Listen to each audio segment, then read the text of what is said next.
Welcome to Fix It Home Improvement, covering projects that every homeowner should know and great products for home and garden. Hi, I'm JC, and this is where we share weekly home improvement tips. I'm here with my co-host, Cindy. Hello, JC. Hi, Cindy. This week, we're going to talk about some tips to keep pests out of your home, and we'd like to thank the guy with the cadaver for a 5-star rating. For giving us a 5-star rating and review on Apple Podcasts. And we'd also like to thank the Himalaya app for featuring us in their new to podcasts category. You can get the Himalaya app for Android or iOS, and the more podcasts you subscribe to, they start giving you recommendations on new podcasts, so that's pretty interesting. You can also search by shows, episodes, or topics, and Himalaya is Himalaya. Pliny the Elder, the Roman historian, in 70 A.D. suggested arsenic as a good pesticide. And from the late 1800s to the 1950s, arsenic was a popular pesticide in the U.S. to help keep pests out of your home. And it did a good job of killing everything it came in contact with. There was a research study done in 50 homes in North Carolina by a group of entomologists, and they looked under baseboards, in cabinets, underneath appliances. And out of the 554 rooms they looked in, only 5 of the rooms didn't have a bug. But all of the houses had flies, beetles, spiders, ants, along with a wide range of other bugs. Yuck. So rodents and insects are constantly looking for shelter, food, and water. You want to make it as difficult as possible to get into your home. You should trim back trees, shrubs, and plants so they aren't touching your home, and keep some space between plants and your home so that soil doesn't stay moist. You can create wider landscape areas and extend downspouts to drain further away from your home, and that's going to help dry it out close to the foundation. 6 feet away from your house to have a downspout is recommended by some home inspectors. 10 feet or more is going to be better, and many of the downspouts come in 10-foot sections. Right, so why not just use it? Yeah, absolutely, and just make those landscape areas larger. Mm-hmm. Keep your gutters clean. If they don't drain properly and sections hold water, mosquitoes will lay eggs in that standing water. And if you have leaves and debris that's set in the gutters for long periods, flies, gnats, and other insects will breed in that damp material. And if your gutters are clogged with dry leaves and twigs, mice and birds can make nests in there. So you can add gutter guards to help keep leaves out of your gutters. 2 popular styles are gutter brush and gutter stuff. And these are both easy to just push into the gutter, and then they pull right out if you ever need to clean them in the future. Right. Check the weather strip on windows and doors, and opening a 1/16 of an inch can let many insects into your home, so they should fit tight. Check your chimney and roof caps. You can get chimney caps. That's going to prevent birds, bats, rats, cats, squirrels, and other animals from getting into your home. And cover your vents with 1/4-inch hardware cloth. Check all the pipes and wires coming into your home to make sure they're caulked so insects can't get in. Check the trim around doors and windows. Make sure they're tight and caulked in place. You don't want any holes or gaps in siding or missing mortar between bricks. Small mice can get in through a 1/4-inch crack and pass through a hole that's as small as a 1/2 inch. Wow. You also want to check your soffits and fascia, remove and replace any rotted wood, and caulk up or use spray foam in any openings. Some top-rated outdoor caulks. DAP has their 100% silicone max, and this has a lifetime warranty. It's waterproof, it's mold and mildew resistant. It's very flexible. It's going to stick to vinyl, aluminum, wood, metal, plaster, any painted surface. Although this is not paintable, it comes in white or clear, and you would use mineral spirits to smooth it and clean it up. Lexel is a very flexible clear caulk, and it's Lexel. It will stick to dry or damp surfaces. It's mold and mildew resistant. It has a lifetime warranty. It's paintable, and you can use this on metal, plastic, wood, stone, cement, concrete, brick, mortar, or glass. You can apply it in very low temperatures, down to 0 degrees Fahrenheit, and you would smooth this with soapy water or mineral spirits, and then you'd clean it up with mineral spirits. Okay. Sashco's Big Stretch is an elastomeric latex caulk. It has a lifetime warranty. It's very flexible. This will fill gaps up to 2 inches. And if you have deep gaps, I would use a backer rod pushed in there and then put your caulking over it. Right. This is paintable. It's water-based, so it's easy to smooth with a finger or tool. It's mold and mildew resistant. You can use this on wood, glass, tile, aluminum, metal, vinyl, brick, concrete, and this cleans up with water. Red Devil, they have their lifetime ultra premium elastomeric acrylic latex sealant. Wow, that's quite a name. And this will stick to wood, plaster, glass, masonry, tile, brick, metal, and concrete. It's mold and mildew resistant, low VOC, it doesn't shrink, and this is easy to smooth with a finger or tool, and it has water cleanup. Okay. For large holes and gaps, you can use an expanding foam, and some top-rated foam comes from Red Devil, Loctite, and Great Stuff. And Great Stuff has something called their Pest Block. What's that?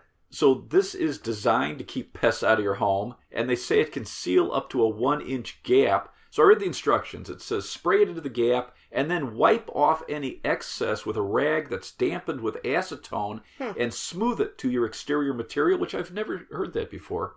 Allow it to fully cure, and then we talk about expanding foam a lot. we do. Like, maybe it's the first time I've ever really read the instructions. So when it's fully cured, trim off any excess with a serrated blade, and you're going to create an airtight, water-resistant pest barrier, and the label says it won't hurt honeybees. Nice. For small holes and tears in window and door screen, you can get aluminum screen patches, and you can use this on aluminum or fiberglass screen, and this will weave into the screen, and you kind of bend it in place. There's also kits that have a patch that use a hairdryer, and it activates a glue to hold it in place, and there's some that are self-stick, so there's a variety of patches you can get, or you can just re-screen the whole screen, so whether it's a window or a screen door, you're going to use a slotted screwdriver and remove the spline. So this is this rubber material that holds the screen in place. And if the old spline is good, just keep it. You're going to take that screen down to the hardware store. They'll match it up, make sure you get the right size and the length. And all you need is a tool called a spline roller, and that's going to push the spline back into the slot that it came out of. You're also going to need a sharp knife, but it's a pretty easy project to rescreen a window or a screen door. And you can also get pet screens, so if you have cats or dogs that poke holes or tear your screen, yes, it's tough enough to stand up to that.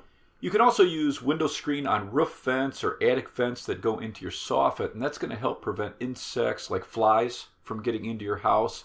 The Penn State Department of Entomology says that flies carry at least 65 diseases, and in a study they did, they found that flies in urban areas carry more pathogens than flies in rural areas. Weird, huh? Flies deposit eggs in grass clippings, garbage, feces, and flies can't reproduce in large numbers around your home if you keep your garbage cans tightly closed and away from your house. Keep your pet waste picked up and pick up any wet, decaying organic matter, and don't allow leaves to decay in your gutters. If you put up fly traps in the back of your yard away from your home, you can reduce the amount of flies around your home. And these are disposable bags that have a bait in it. It's usually egg and sugar. And once flies start going into this, they say that flies attract more flies. Exciting. A couple of top-rated traps are from Rescue and Victor. And I was reading about the Rescue fly traps, and it says they've counted the amount of flies that their trap catches, and they counted 20,000 flies. What I like about the fly traps is they're non-toxic. And the company P-I-C, they have a non-toxic clear fly trap for your windows. So this has a scent that attracts flies, and then the light from your window attracts flies. Once it gets filled, you just throw it into the garbage. And they also have the old-fashioned fly paper, and you'd use this outside in sheds, garages, or on your porch. I spoke to Stu Clark from Taro, and they have a new product to kill flies and other insects in outdoor garbage cans. It's called Garbage Guard. So it's a perforated container that holds a pesticide, and you stick this to the lid of your garbage can, and they give you double-backed adhesive. So it gives off a vapor for up to 4 months, and it's going to kill most insects. This would be for your outdoor garbage cans, and I would keep this away from your house. Taro also has something called Super Fly Paper. It's 4 inches wide and 19 feet long. Wow. So this is for farms. You'd put it like in a barn. So you unroll a length of it, and when that section gets filled with flies, you just tear it off and throw it in the garbage. And they say it has a 3D design on it, so when flies see this design, they're attracted to it and they want to land on it. Exciting. To reduce the amount of mosquitoes around your house, you want to eliminate places where there's standing water. So they need water that's not moving to lay their eggs and for their larvae. So any areas where there's wet leaves and debris or water in old tires or buckets, on top of plastic covers, tarps, rain barrels, potted plants, bird baths, that's why it's good to constantly change the water in your bird baths. Right. If you can't drain these areas where you have standing water, you can use something called mosquito dunks. Mm-hmm. So this is from Summit Chemical, and it's a natural soil bacteria, and this will kill the mosquito larvae, and it doesn't harm birds, fish, honeybees, people, or pets. And you can use this in early spring all through summer. Okay. I read some research by the Seoul National University, and they found that thyme repels mosquitoes. So the plant time? Right, yeah, not just waiting them out. So some other plants that they're testing now that they think repel mosquitoes also are lavender, basil, rosemary, lemongrass, horse mint, citronella grass, and peppermint. Good to know. The sweet-eating ants that you usually find in your kitchen, they can get in very small foundation cracks, holes in screens, or gaps under around your weather strip, or anywhere utilities come in your home. The liquid ant baits are one of the most effective ways to control them, and taro has a very highly rated liquid for sweet ants. It uses borax, and that's a natural mineral. It's very low in toxicity for people and pets. And the Ohio State University says it disrupts the ant's metabolism, and it's a good general cellular toxin for ants. Okay. And borax works very slowly, so the ant takes this liquid bait back to the colony and it shares it, and they leave a trail so other ants will follow it and get more of this bait. So when you use a bait like this, you may see more ants for a few days, Right. but they're taking this bait back to the colony, they're going to share it, it'll kill the whole colony, including the queen. And if you get ants every year, but you don't have them in your house yet, then you would use a border control outside before they get into the house. But if they're in your house, you want to feed them something that they're going to be sharing. Okay. For carpenter ants, they're looking for wet or soft wood to hollow out for their colony. So you'd want to repair any soft wood with wood epoxy or replace sections. And they're not eating the wood, they're just removing it to create a nest. And they're looking for areas that are easy to get into, so look around your window and door trim. If it's soft, they can get in there and set up a colony, or set up a colony behind your walls. And they're looking for protein and sugar. Their diet is going to vary throughout the year. So if you use both types of bait for carpenter ants, you're going to get the best result. Usually the liquid baits are going to be a sugar-based, and then the solid or paste are protein, but you can check the label. And some of the top rated for carpenter ants are from Combat, Advance, Harris, Max Force, and Taro. When I spoke to Stu, he told me about a couple of the new products from Taro. They have an ant and roach bait, and it also kills silverfish. So this is a 2-in-1 trap. No way. There's liquid on top for ants looking for sweet food, and the bottom part of the trap has a roach bait. So how cool is that? Super. And then they also have a multi-surface roach bait. So this comes with adhesive strips, and the cover is clear, so you can see when the bait's been removed, and then you can replace it. Exciting. For spiders around your house, you should routinely knock down spider webs with a broom, and also any egg sacs you see, because the egg sacs can have hundreds of spider eggs in them. Ugh, gross. And the baby spiders can get into very small openings and into your house. You want to keep shrubs and plants away from the house so you can check for spider webs and other pests. Many of the spider and outdoor bug barriers or your perimeter sprays use bifenthrin, which is a pyrethroid insecticide. It's the synthetic version of pyrethrin, which is found in chrysanthemum flowers, which is the natural one. So this kills a wide range of insects, and it lasts for a long time on surfaces. You just need to be careful when and where you're spraying it. It's highly toxic to honeybees, fish, and other aquatic organisms. So I would wear gloves, a dust mask, And don't apply these on windy days, and be careful around any flowering plants. Okay. Silverfish and centipedes come through cracks and gaps in your foundation, and they're looking for humid, moist, dark areas like laundry rooms, bathrooms, kitchens, anywhere you have a water leak or moist drain pipe, and they'll live behind your baseboard and walls. They love humidity levels over 50%. They actually drink by absorbing moisture in the air. So if you have a hygrometer, this will let you know your humidity levels, and you can use dehumidifiers to reduce the humidity in your home or certain areas. Some of the top rated come from Tosot, it's T-O-S-O-T, Frigidaire, Evadry, it's E-V-A-D-R-Y, and Home Labs. You want to try to keep the soil around your foundation walls as dry as possible, so extend your downspouts. Try to keep grass away from the house so you're not watering right next to your house. You can grade your lawn away from your home. Use a perimeter border control on the outside, and then inside you can use diatomaceous earth or boric acid. Okay. Boric acid was developed in 1702 from the mineral borax, and some of the first products in the U.S. came out in 1948. And it doesn't work like diatomaceous earth or silica gel. It needs to be ingested. Right. That way it's toxic. So insects that feed on blood or plant juices like bed bugs aren't affected. And some insects in the larval stage, they aren't affected because they don't groom themselves.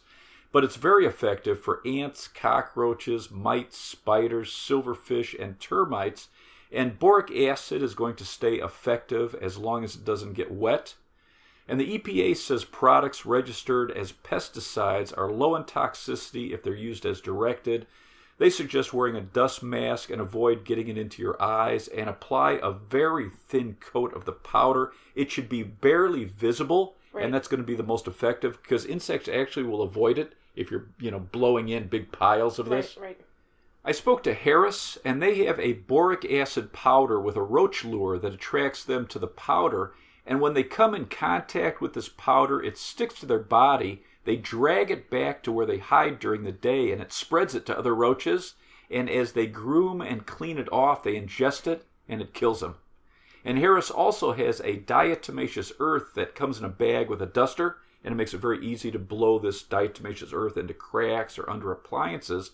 But the bag says bed bug killer, but that diatomaceous earth works for most crawling insects. Right.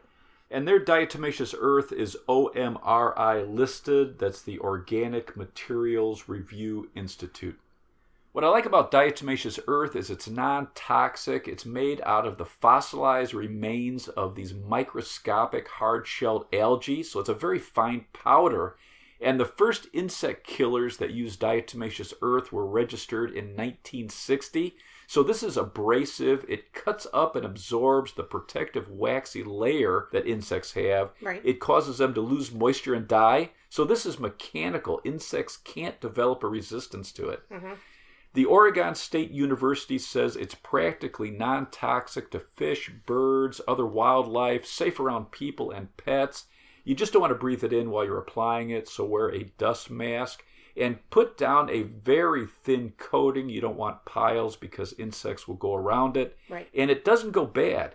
As long as you keep it dry, it just keeps working. So it's pretty effective. You can use this in cracks and crevices, under baseboard, behind and under appliances.